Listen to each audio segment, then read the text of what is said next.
Hey, do you want to come over and make a pot of tea, bring your favorite crystals? We could talk about our birth charts, spirits, the latest house spells we've been doing. Welcome to the neighborhood. I'm that witch next door.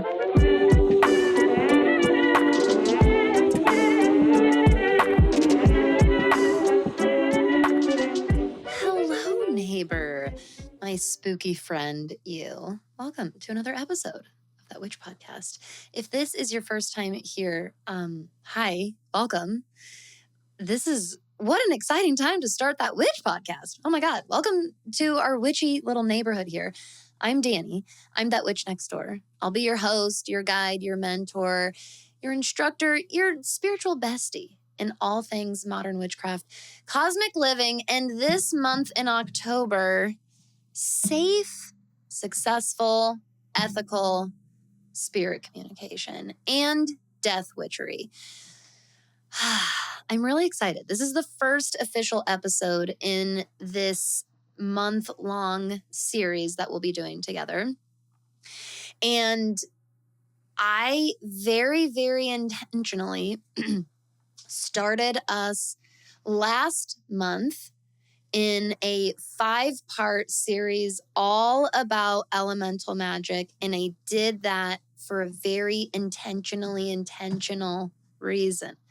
So if you haven't listened to the Elemental Magic series, at the very least, I recommend co-listening to those episodes as you follow along with our spooky season series here, all about safe spirit communication and death witchcraft.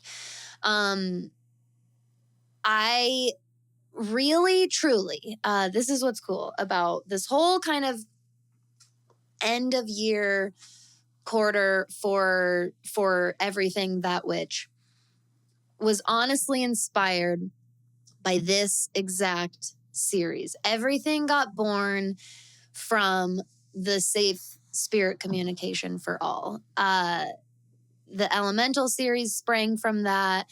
Everything we'll be getting into next month, which is going to start really diving into deity worship. And we're going to spend some really good time in that, pagan witchcraft space with each other.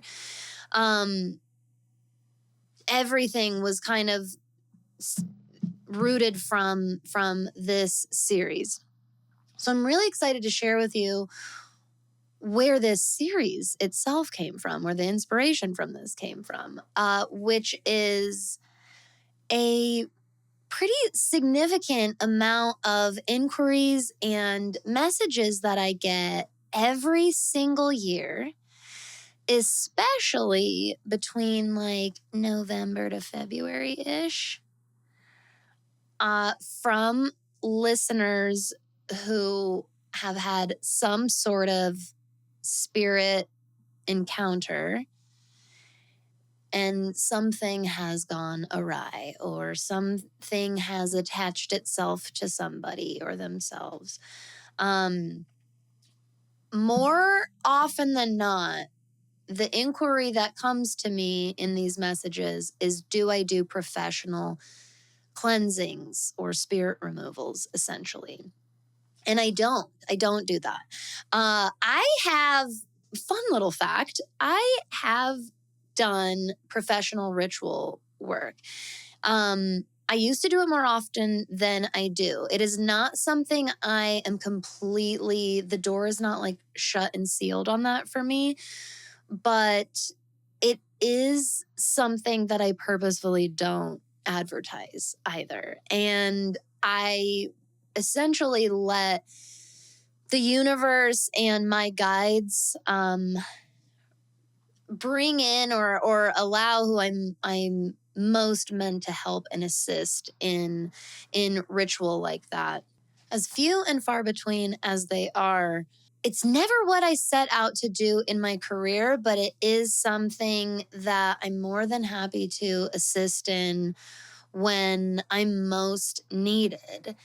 And the truth is that that's not all that often, because what I'm most called to do, what I'm most effective at is teaching you how, or giving you intentional direction to go in. Sometimes I can be quite the little witchy directory of sorts, or little reference guide in many, many ways. There are cases where it makes sense to pay a professional to assist you in a cleansing, a banishing, a removal of sorts.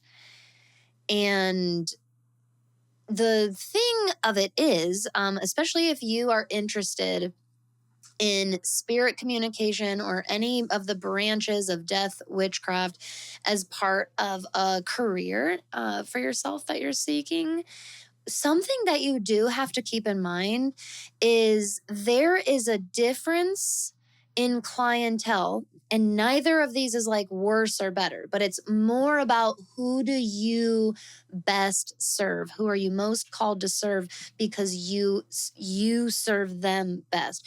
But there are a couple of different types of clientele. I am also a practicing witch, energy worker, spiritualist, whatever, what have you, who's interested in learning the process and can participate, if not, completely orchestrate said ritual, fill in the blank, whatever the action or activity is. And then there's the type of client who is a believer in the spiritual realms, perhaps a believer in magic, and spirits and entities, but is not themselves a practicing witch, energy worker, etc. And so they might dabble in, exploring some of these realms themselves, but don't necessarily have the education most often of how to, safely go about that. The energetic basics that most witches, often mediums, learn, because there's this, when you start going out into the world to intentionally work with energy and learning about how to do that, you end up laying this foundation of knowledge for yourself about how energy works. And you usually learn the hard way, but it's still the very necessary way. The importance of your energetic boundaries and how to create them and how to maintain and hold them for yourself. How to sense, when something feels attached to you, how to remove those things. You naturally kind of build this well of knowledge in all of those various things as an energy worker, as a spirit worker, as a medium, as a witch, because that's part of learning how to communicate in general. This other type of clientele that's very, very interested in exploring the spirit realm, but especially if they're not interested in doing anything necessarily professionally, what happens is, I have such an interest in this, I kind of want to experience something for myself. And so I dabble. So I go to a haunted place, or I go somewhere where there's a history of activity or tragedy or, whatever it is. And there is not that prior foundation of knowledge. So it's really, really easy to get into a judgmental place and go, well, oh, this is all your fault because you didn't know these things. But at the same time, you only know what you know? So, so not that many, I will say this, not that many clientele that fall into that category necessarily listen to that witch podcast. Keep that in mind, obviously.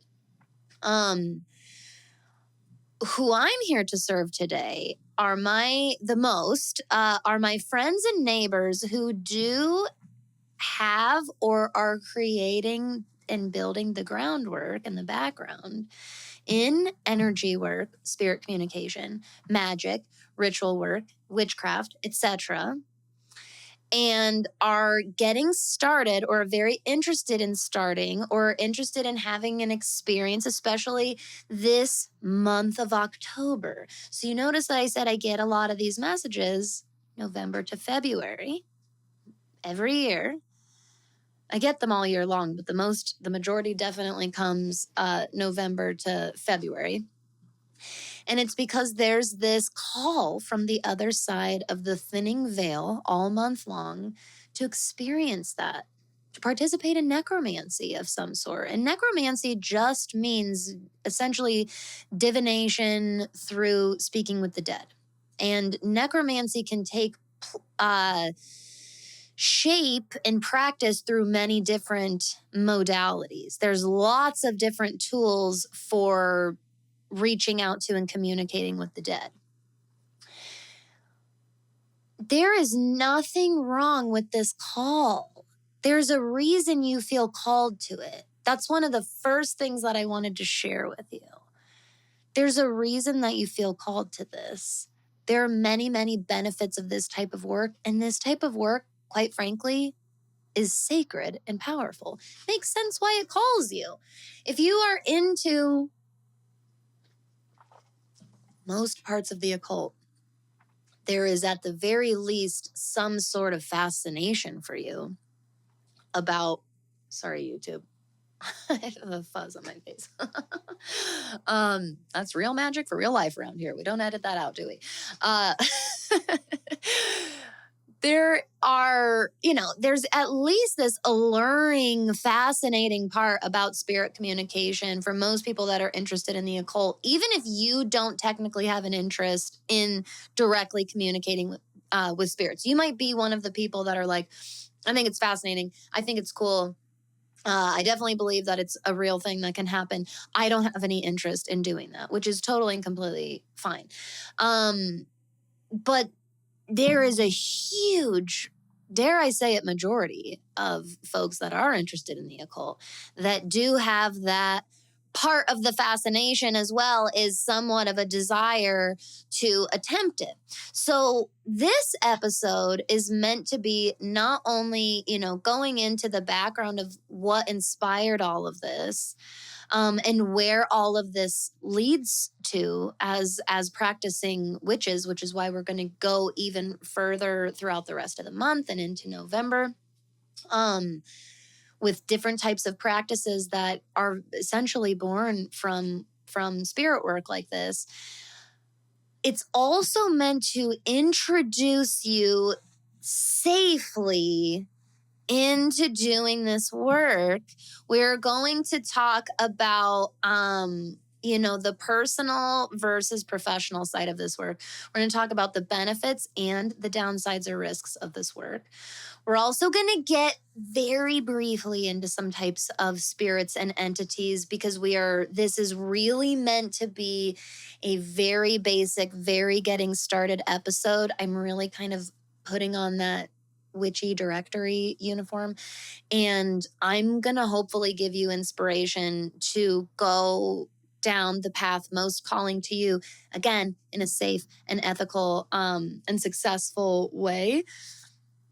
I am not going to do all the work for you, and I'm going to do that on purpose, because as your witchy mentor, instructor, and spiritual bestie, my friend, the real way that you will build the greatest confidence and skill set in your communication with spirits and entities and the work that you do with or kind of from them is going to come directly from you doing the real work, from you having the real carnal experiences. My purpose for you is to give you the safety basics to prevent the totally unnecessary dangers that and risks that honestly come from like really irresponsible misinformation sources from usually the media, straight up Hollywood, to be even more specific. But it's true. We have such an attachment to our love of the occult through so many stories that we love, and we absorb stories in so many different formats. That can be our books, that can be our movies and television, and there's so many, our music, our artwork, all of those are these like stories that we take in, and our stories do inform a lot of our ritual work. It makes a lot of sense. The part of ourselves that loves and feels this attachment to those stories, to the lore, is, and I mean lore in like true historical lore, and also like straight up fictional lore, like the stories that are produced by artists and authors and filmmakers, etc. It does inform a lot of our practice because it's part of the same part of our brain and intuition and part of our body and part of our soul, that has that love and affinity for all of those stories and lore and the like. That is also the part of us where our magic comes from. Our intuition is housed, our connection to spirit. It's why we can have these profound spiritual experiences when we're experiencing our stories. And there are boundaries and limitations and things to keep in mind. There are safety measures, there are ethics to be understood. And that is what doesn't get talked about as much when we talk about the stories. I love listening to paranormal podcasts. One of my favorite podcasts in the whole entire world is The Dark Paranormal.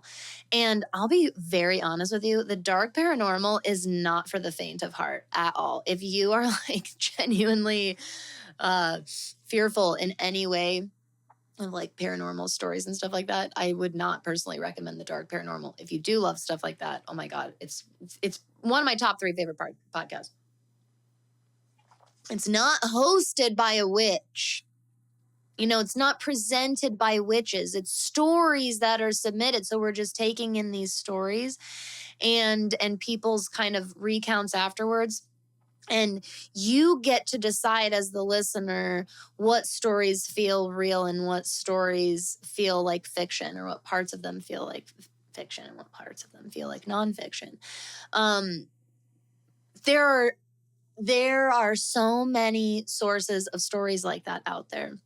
I know this because I seek them out, and I have been seeking them out since I was a young child. This has been one of my favorite things to research and learn about since I was very, very, very young. I would look for ghost story. To this day, one of my favorite things is finding a new ghost stories book. I love ghost stories books.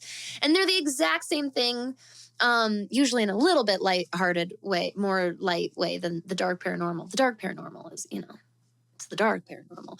But a lot of ghost stories that you get are the eerie and the spooky or the crazy or the cool, the unexplained. I've been looking those up at the library and bookstores and in magazines and on the internet since literally as long as I can remember. And most of them come from places that don't come from witches or energy workers or mediums. Sometimes those stories feature mediums. Sometimes those stories interview mediums. But we don't get nearly enough spirit safety education out there. That's what this series is for.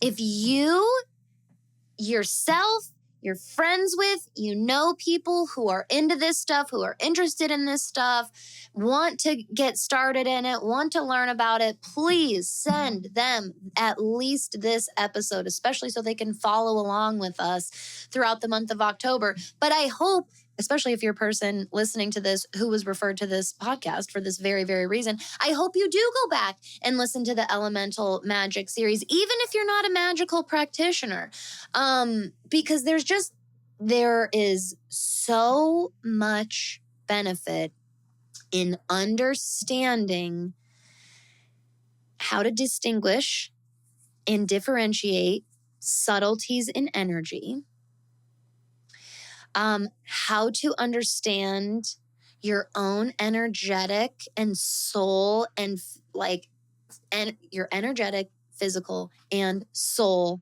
autonomy, those boundaries, how to create them, how to maintain them, and the basics of removals, detachments, preventative energy work like that.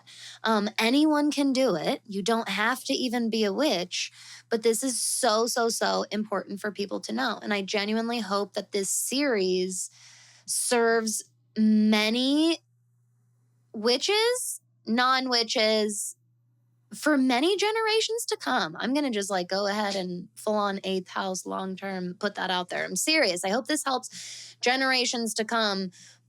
Putting this information out there in hopes that more and more and more education, workshops, resources come up for safe spirit communication and spiritual exploration in working with different beings and entities, ghosts, the dead, etc.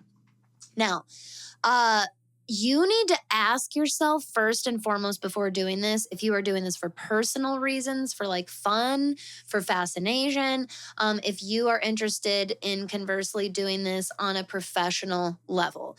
This is really an important first step because you want to be even more buttoned up, even more prepared and informed if you are going to eventually go into a professional direction here. And the reason is because when you do this type of work, you're already opening up yourself, right, to this spirit realm.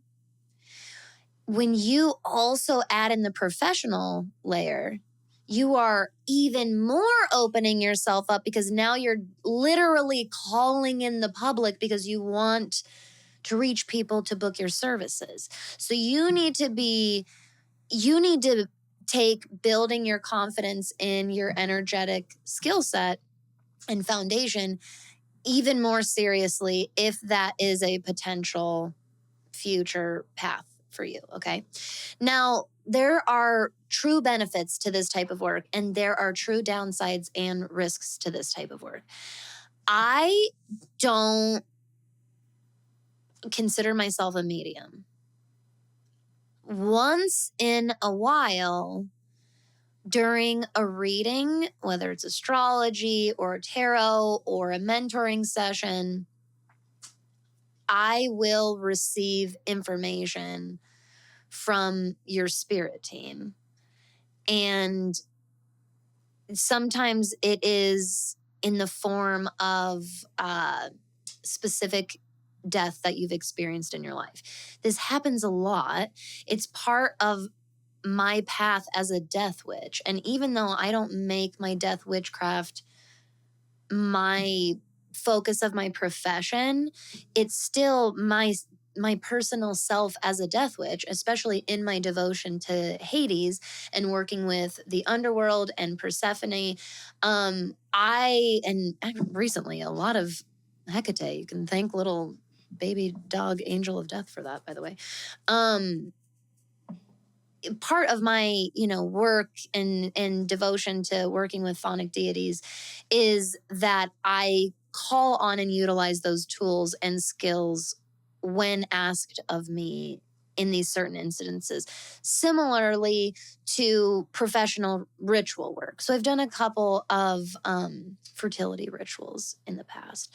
I have done cleansings, or I've done kind of conjoined like manifestations, like helping someone, who didn't really know how to call something in for themselves.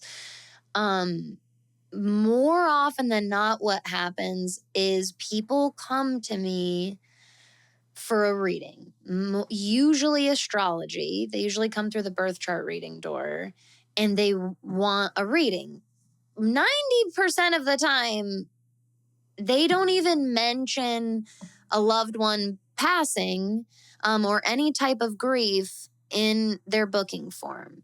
very often they don't mention it in the opening portion of our call and our reading. So many times it ends up coming up, and it makes sense that it comes through partway through the session where I'm like, well, it makes total sense why you were called to get a reading from me specifically. And often we'll do kind of a mini death chart reading and interpretation kind of within that session. And we'll either formulate some kind of releasing ritual, affirmations to take forward, any other type of rituals, or kind of guidance for working with and communicating with the spirit of that person. Or we will work on, here are some removals. Let's look at severing the soul ties here between you and this person now that this has served its purpose. So again, I don't advertise those things in my services. It is in those clients that come to me that partway through the session, either Hades, Persephone, one of my spirit guides, one of their spirit guides, or a person who they loved who's passed on, essentially kind of comes to me partway through the session and is like, this is why they're here. This is what they actually need help with. And you are the person to help them with that. So I explain all of this to you to show you behind the professional curtain what your boundaries can look like. You can look like the professional spiritual service provider who doesn't do anything that has to do with anything spirit communication, death work, anything like that at all. You could be the complete opposite, on the opposite end of the spectrum, and you could be the professional death doula, death witch, medium, etc. But I want you to know that various middle grounds also exist. And I again, that's something I find that's not nearly as much talked about. It was something that I kind of found myself into. I consult my patron deity, Hades, every step of the way when it comes to working with the dead, period. That's easy for me because he's the king of the dead and the king of the underworld. I seek his guidance and counsel every single time I'm asked to work in the death realm of any form, because of that support, obviously. So my boundaries came from consulting Hades, consulting my own intuition and what feels right for me. Do you know how many times it's been told to me, oh my God, why don't you offer this? Why don't you offer this? Why don't you advertise that? Because I don't want to, number one. And number two, I get confirmation in that feeling that I don't want to directly from Hades. Who I am supposed to help come to me. No matter what, I get confirmation of that every single time I have one of those clients. And I probably get that type of client more than 75% of my bookings. It's hilarious to me because it's almost never mentioned at booking, and it always surfaces midway somewhere through the session. And again, it's like I can see someone being brought to me by Cerberus or by Hades, Persephone, guiding this person to their own personal underworld. And here I am to help with being your little witchy directory. That's my specialty once you're there. But I want you to know that if there's a professional path in this for you at all, that it is really in your best interest, and if not just straight up your own duty to yourself, to reflect intentionally. Give yourself time to really ask and decide, what are your boundaries in this work? Who are you okay working with and who are you not okay working with? There was a time after I started working with Hades, that I was not fully ready for that yet. And I would get those types of clients once in a while, but not nearly as often.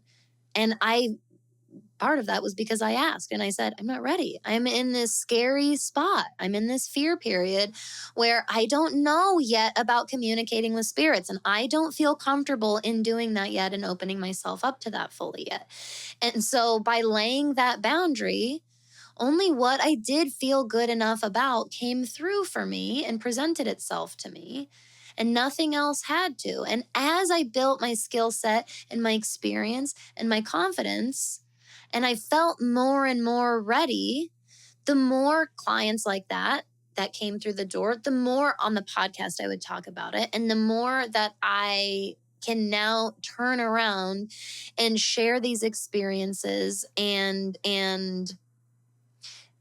this foundation of safety and success and ethics for you and hopefully many, many more people to come. There is no race in any of this, okay? You're not rushing to get anywhere, okay? Move at your own pace.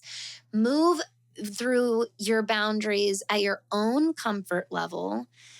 Consult your spirit team every freaking step of the way, because this is spirit work. Your spirit team should be your main counsel. And we'll talk about building further support for yourself on the earth realm as well. But your spirit counsel needs to be at the tippy top, my friend, okay? The benefits of this work is profound spiritual enhancement, experience, growth, and absolutely inner and outer healing. The impact that death witchcraft and spirit work and ancestral work and underworld work has had on my shadow work, and therefore my own personal healing of traumas and wounds and past lives and generational patterns and generational curses, is innumerable, like humongous, infinite. Frankly, I could never keep track, and it's only going to ever keep going. So it's infinite, honestly. The underworld symbolizes our shadow self and these things that we just kind of bury away and hope that we forget about. And when you start intentionally working in that space and on that side of the veil, you are greeted sometimes and confronted other times, maybe even attacked sometimes by versions of yourself that you thought you could just bury away and ignore. And the truth is that's where some of the downsides of this work naturally come from. And it's also what, I'm going to throw this out there hardcore. Sometimes the thing that attaches itself to you, the spirit that won't leave you alone, is your own shadow. It's a shadow version of yourself that you unearthed in that work that you were doing. Sometimes it is another entity that you were fucking with. I'm certainly not saying that that doesn't happen. Especially if you're not going about things intentionally and mindfully and doing your basics, doing your protection, doing your wards, holding those energetic boundaries. But really, more often than not, I have found that the thing that is attached to most people is a shadow of themselves. And isn't it funny? Think about the analogy and the metaphor of Peter Pan's shadow. And you know how like he could lose his shadow sometimes? And then sometimes he had a hard time adhering his shadow to himself. I was thinking about the part when he like tries to stick it on by soap. Isn't that an interesting little analogy to kind of think about? Maybe that will help somebody in their shadow work, for you to start thinking about your shadow self as Peter Pan's shadow. Maybe it won't make it feel as intimidating in that regard. But yeah, usually it's a part of yourself that is going, Hi, you awoke me because you are ready now to see me. And sometimes I think theoretically, the reason a part of ourselves presents itself as a shadow in the first place is because we're not ready to fully see it. And part of the shadow work is buffing out the shadow, is clearing up the fogginess and the blurriness and shining the light on it so that it really clarifies and comes into full view. And that in and of itself is the process of shadow integration, is when we can bring it fully into the light and let it be fully seen and faced by ourselves. And then we can integrate that part of ourselves. Food for thought. So yeah, some of the downsides is that this brings up a lot of personal shit for you. It does. There can be, you can find that parts of your work end up triggering some of your deepest shadow work for yourself. And you really have a duty to attend to that. Because when you, especially if you're doing this as a professional, but even if you're just doing this as a personal activity and ritual and part of your witchcraft, when you just like keep mindlessly sweeping under the rug or again reburying into your underworld, you are kind of adding to the congestion.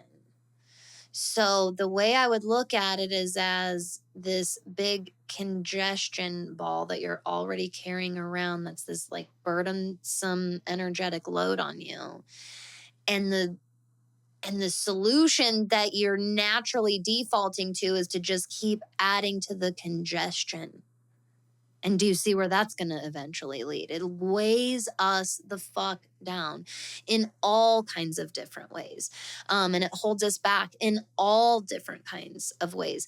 We do our work, we do the personal, inner, spiritual growth, shadow work, as anyone who navigates the spirit realms and the underworld and death witchcraft, so that we're not adding to our own congestion, which is only going to harm us in one way or another down the line, if not just already in our day-to-day life. Anyways, some of the risks also with this work is it can be very energetically draining. The sacred work that you do in these realms for yourself, and especially if you do them professionally in service for other people, they are very draining, and they take a lot from you to really do well, which is why your energetic basics are so important. Why you have to remember that you're a physical earth human being who nurtures and nourishes yourself, gives yourself rest, gives yourself that nourishment, gives yourself fun and leisure and relaxation time and restorative time.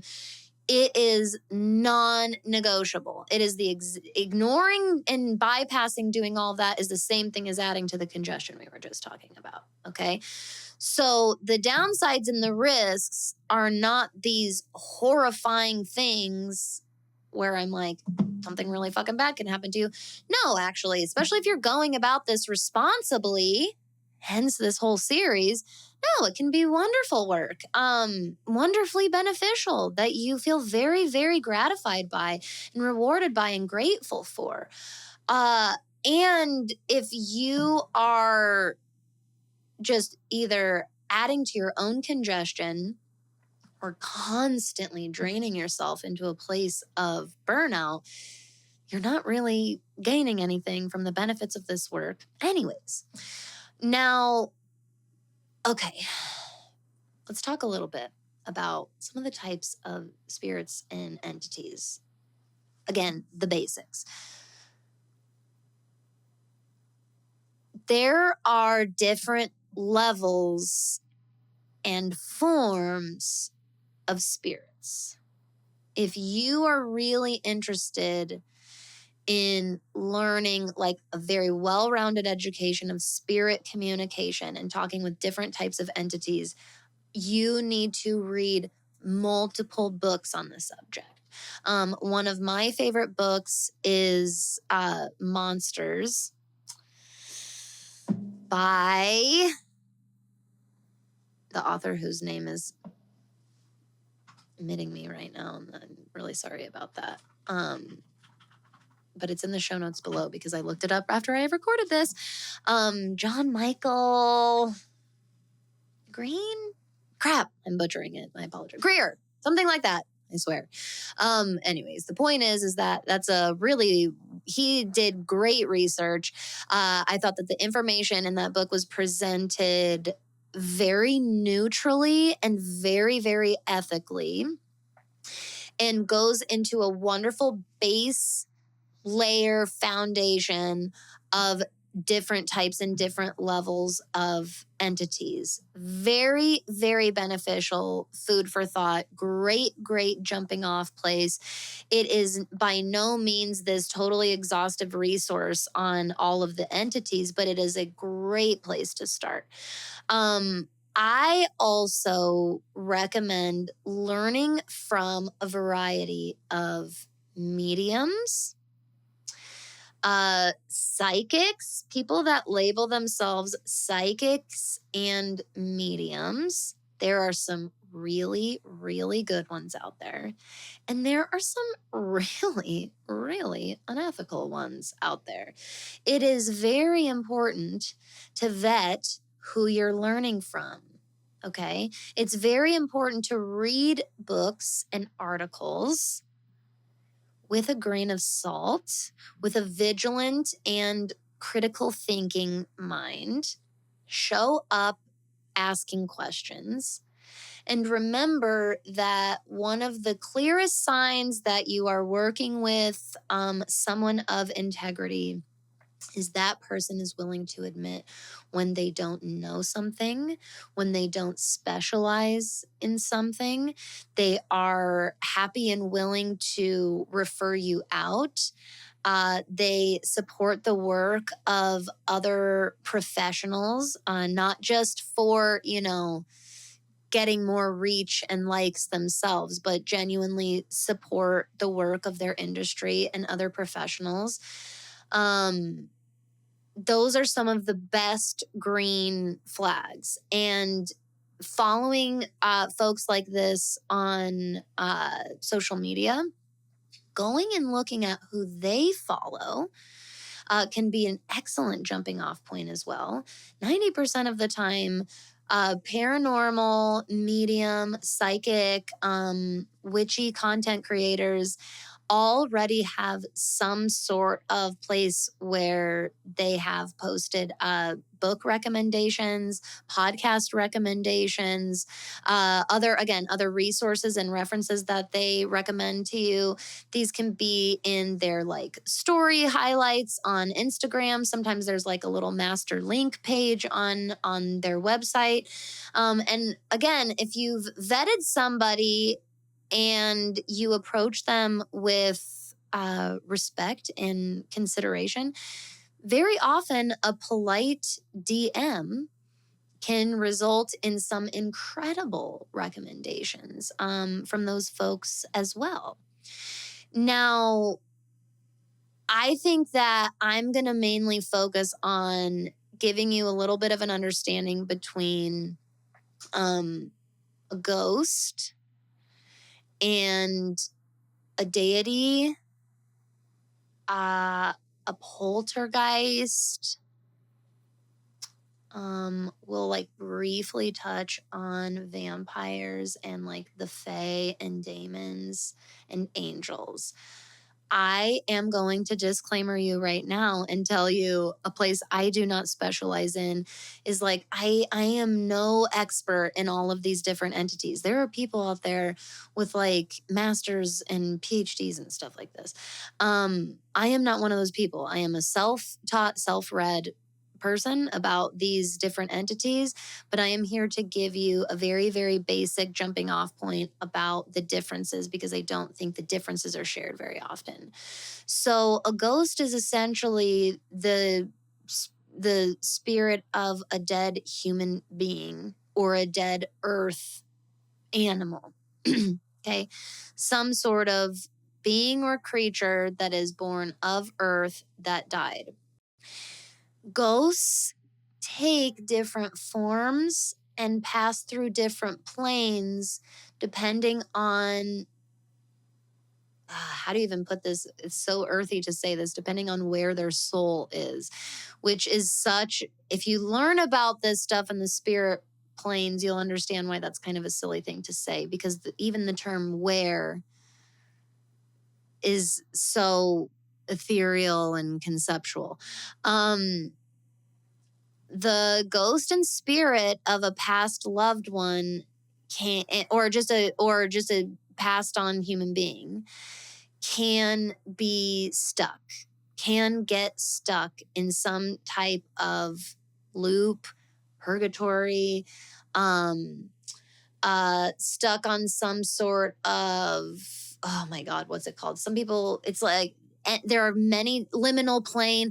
There are many different terms for it, especially in different philosophies, cultures, belief systems, religions. But in almost everyone, there is some sort of concept and term for an in-between place where a spirit or a soul can get stuck, which I think is super fascinating. That's a really universal idea. It's one that we see on Earth reflected in real living life as well. You yourself may have been stuck in purgatory before, or you may witness or be currently witnessing somebody stuck in a limbo place as well. We see that as represented and symbolized by stagnancy. And this is also something that can happen on the soul and spirit level as well. Myth number 1, the top myth about this stuck thing and ghost thing. And I just really need to PSA this because I see this so often. Just because a tragic or traumatic or horrifying death took place, like some sort of event took place that resulted in a horrible, tragic, unexpected death, does not automatically equal that soul getting stuck.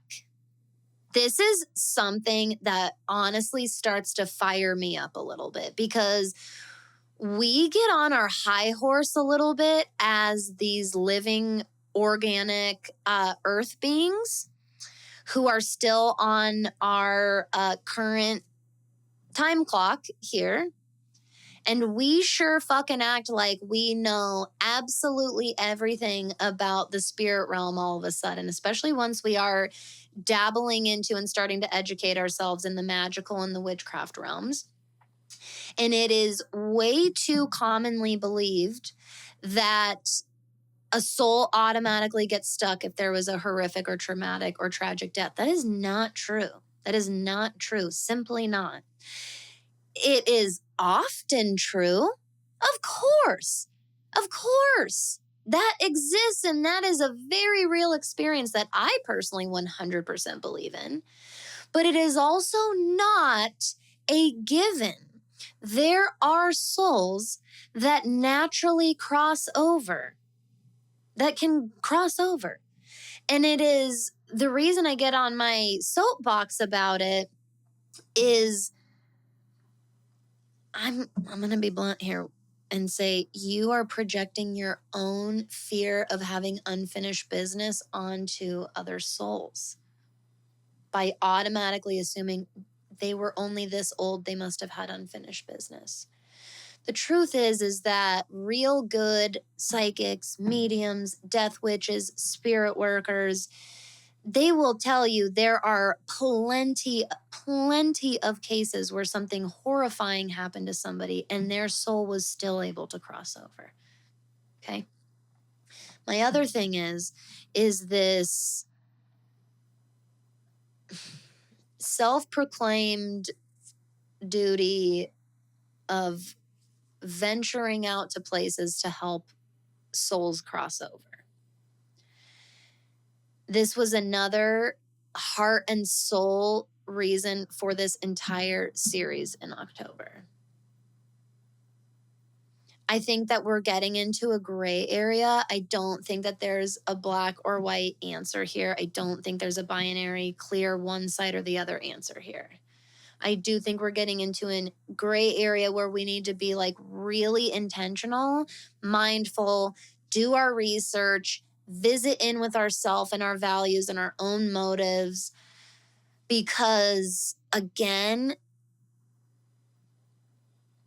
we can be more guided by ego, and really it's fear from our ego being projected, than we realize when we take on this duty. I go around to different sites and graveyards, that's a big one, and go to graveyards to help people cross over. First of all, I get stories multiple times about people who encounter spirits in graveyards who are like resistant to them or become very, very angry that they showed up in the first place. And again, this is what I'm talking about. This is unnecessary risk. It's also, in my opinion, unnecessary assumption. If you want to put out the call, I am a medium or I am a witch or a psychic or a spirit worker that is willing to help spirits cross over that are having a hard time crossing over but would like to, you can put out that energetic call, just like I do in my own death witchcraft, right? Hades, I'm willing to help who I need to help and however I can in the death witchcraft work that we do in our relationship together. And then I am presented with those opportunities. Those opportunities make themselves known to me. If you are going to seek it out, that's okay. There are ways to go about that. But showing up to a place like a cemetery and just see, like, this is something that I wouldn't recommend anyone doing unless you are exceptionally experienced for many years in energetic basics and spirit work and communication and deity work, and you have done thorough research in how the different energetic planes work and spirit planes work, different theories about our soul and our timelines and our lives and how the concept of time in general works. I think that all of this comes together and provides us with a well-rounded ability to show up to situations and be able to gauge a spirit that is genuinely asking for our help or quote unquote needing our help. I hope that that makes sense. I just think that a better practice with your death witchcraft than having this pity on the dead constantly. Because you know what? The dead pity us probably more often than, and it's almost comical when we pity them the way that we do.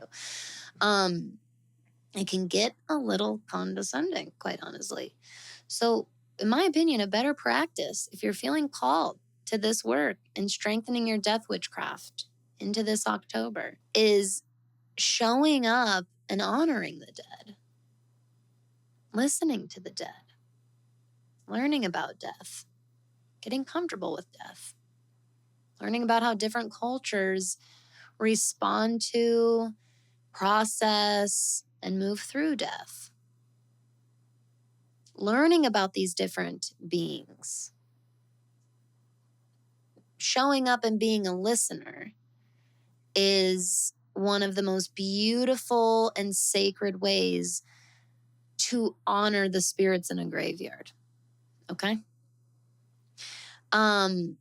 Now, poltergeists are a type of entity that seem to be manifested from some type of original source.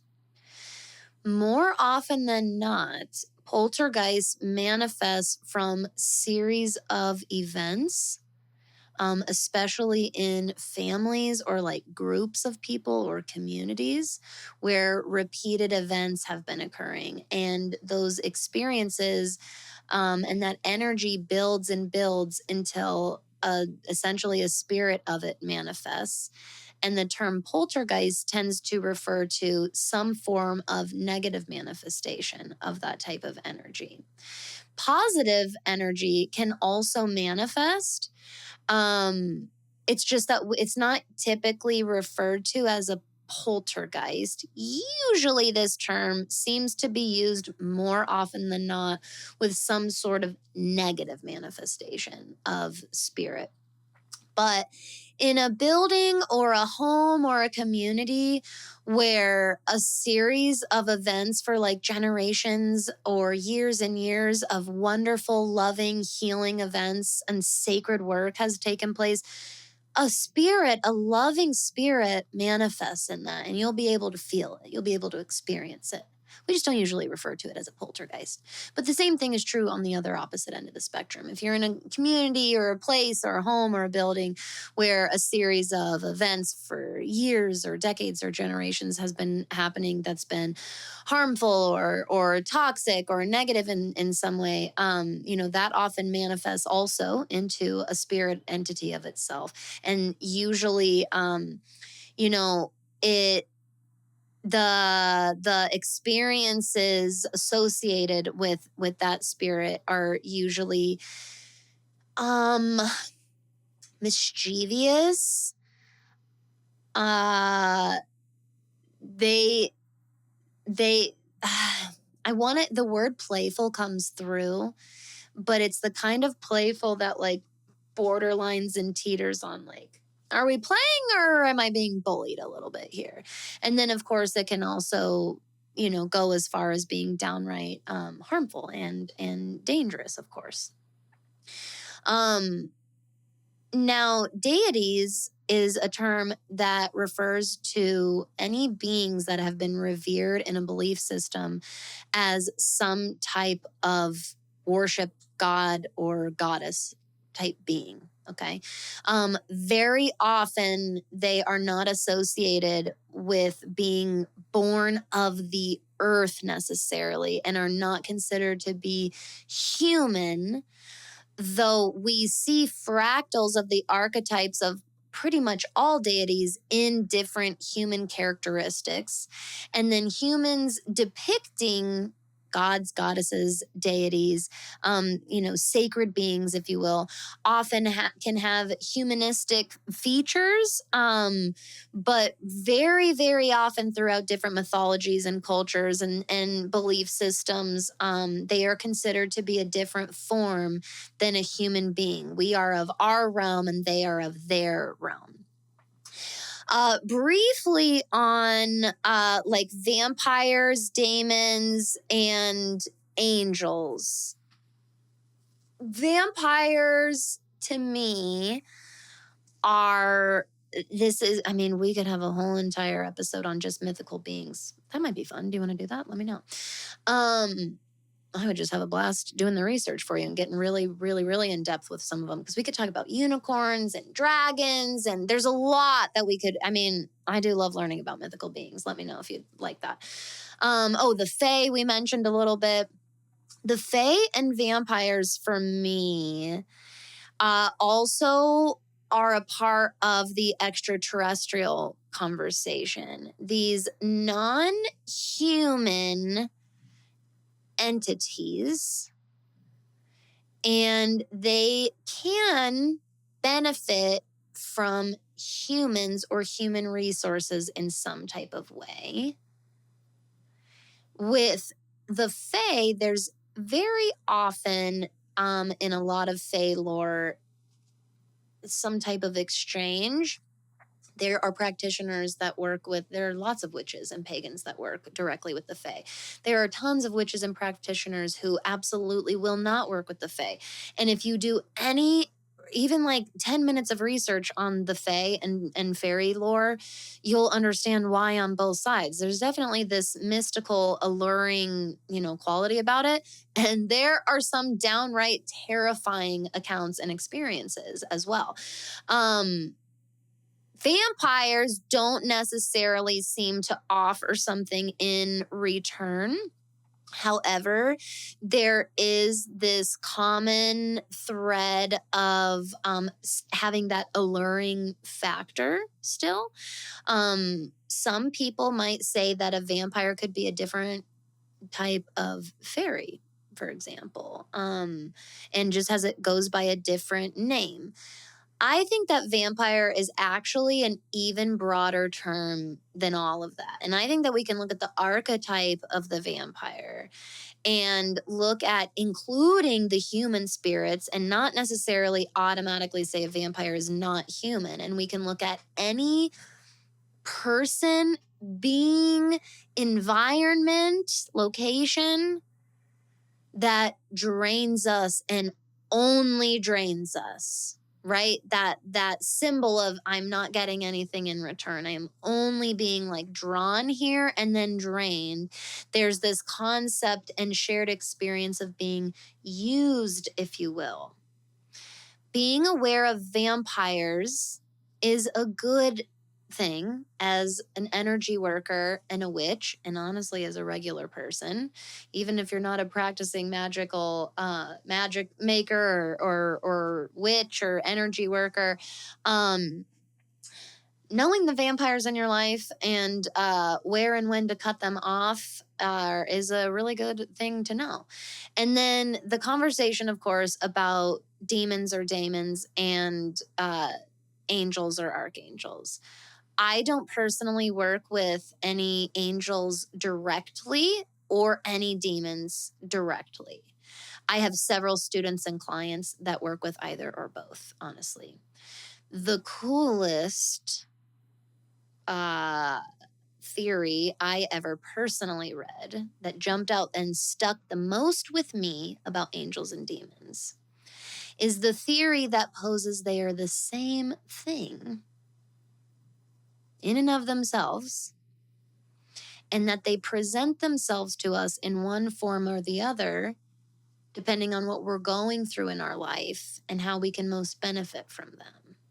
So there is this theory that a demon does show up as a demon and perhaps even present you with a horrifying experience to elicit some type of change in your life. It's very interesting because the accounts of visitations and experiences with demons and angels, both in positive and negative aspects, one of the most common aspects in all of those stories and experiences is the person was already going through some sort of life altering experience, often in a negative way.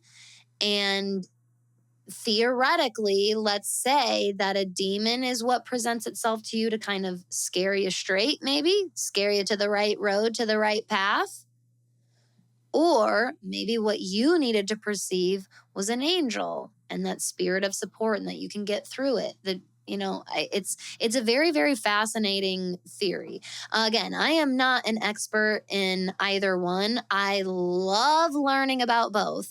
So let me know if you would like me to do like a mythical beings episode where we go way more in depth into all of these different beings.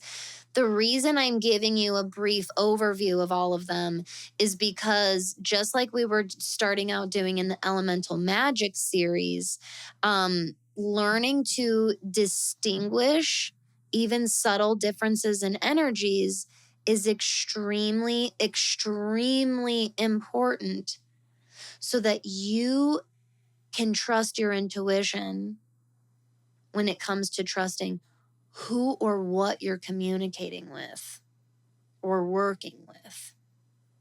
When I work with Mercury, it feels distinctly different than when I'm working with Hades.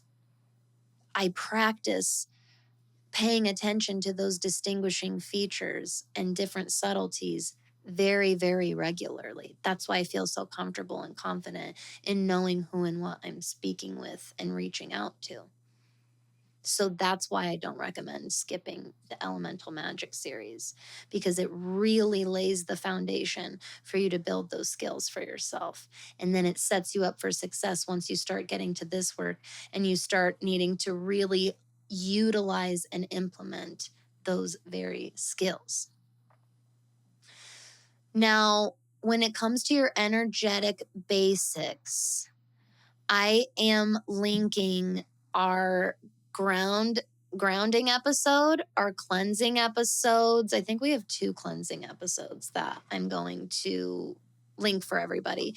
If you haven't already listened to those, please listen to them. If you have already listened to them and it's been a while and you're planning on starting spirit communication for your first time or reaching out to a deity for your first time, please go back and listen to those episodes. I highly recommend really bolstering your foundation of energetic basics. You need to know how to ground your energy, cleanse your energy, and protect your energy. You need to have a well-rounded understanding of portals, doorways, gateways. It's okay to open things. It's not inherently dangerous to open. You just need to also intentionally close it. You need to also do that ground cleanse protect before and after. Do your steps the right way. Call on your deities and spirit team, remember, your counsel, to be with you, to protect you, to guide you. You will be able to trust that any missteps that happen along the way are all a part of your learning experience anyways, to continue building these skill sets anyways. And then I want you to also remember, when it comes to closing doors and removing energies and cleansing energies, removing attachments, sometimes things take more than one time. Sometimes you have to cleanse more than once, and that's okay. Sometimes you need to ground again. Sometimes you need to protect yourself again. Sometimes you need to bolster up on that for a little while. Sometimes the cleansing ritual needs to be like 1 shower a day for 7 days in a row, where you bring in this specific protection crystal into the shower. You say the same affirmation during the shower, something intentional like that. That devotional act for 7 days, that can be the cleansing and the removal. Okay. So some things take more than one time. It doesn't automatically mean you did something wrong just because you don't feel like it fully closed the first time, or you didn't fully cleanse it the first time, or you didn't really fully ground the first time. Okay. Also, my friend, as I start to leave you today, research is your best friend. Then intentional practice. I want you to practice. I want you to get your hands in there and do it, but I want you to inform yourself first. I want you to take that time first. Seek out other podcasts that share paranormal experiences and information about connecting with the dead and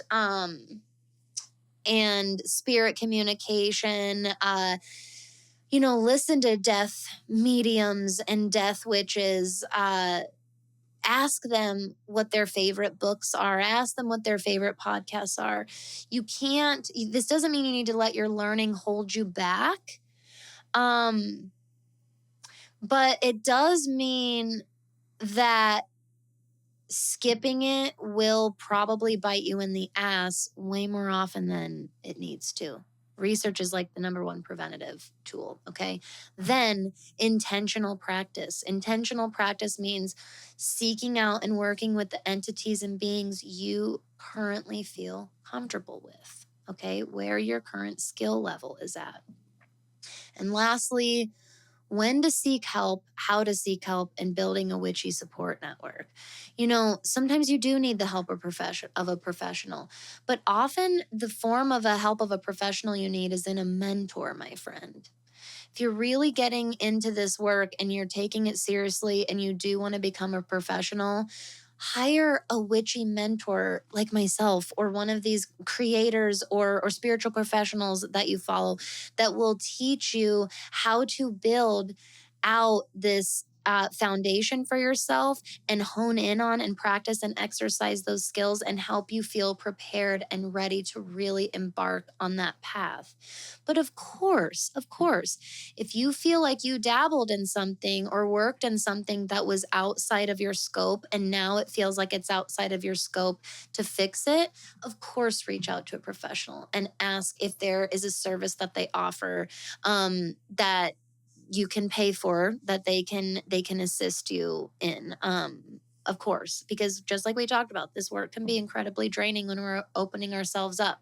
It's really not ethical to go to somebody and ask them to do this work for free. They might offer to do it for free, depending on, especially like if you know that person personally or something. But this is really an exchange of energy. It takes a lot out of that person. So there should be some form of exchange there. Absolutely. But professional help does exist out there. It's just that I want you to know you also have the skills and the abilities, especially if you're embarking on this work in the first place. If you're embarking in this type of work, you have to believe in your own power to rectify and solve your own issues and mishaps and problems that you encounter along the way. Building a witchy support network is like one of the most important things you can do here. This is why I love that witch school, my monthly membership, so much. I get the honor and privilege of being able to watch all of my students, all of these wonderful witchy practitioners help and support each other along the way.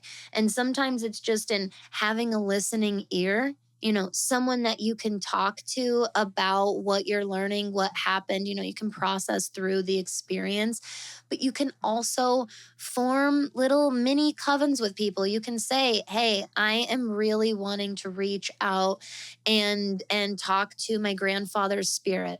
I'm feeling a little nervous to do this. Would you be willing to do like a virtual séance with me? Or maybe you live in person, locally to somebody. Would you be willing to come over and we can do this together? Again, starting with a great foundation like this episode lays out, you can learn how to lay down your boundaries in order to do a safe and successful seance. You can cast a sacred circle, ground and cleanse and protect your energy, call on specifically who you're calling on, and put energetic walls up for anyone you are not. And then, of course, grounding, cleansing, protecting your energy afterwards, closing that door, closing that circle or that portal afterwards, maybe even cleansing a couple of times afterwards as well. But sometimes it can feel helpful having somebody there with you, doing that with you, even if it's just one other friend or a small group of friends. And these friendships are born in that witchy support network that you build for yourself. So joining a Facebook group or a platform and a community like that witch school, where you're making connections with other safe, responsible, ethical witches and practitioners as well, who have the respect and reverence for this sacred type of work that you do, so that you can both or all embark on practicing it in safe ways that build your experience and feels like you don't have to go at it totally alone or completely in the dark, so to speak.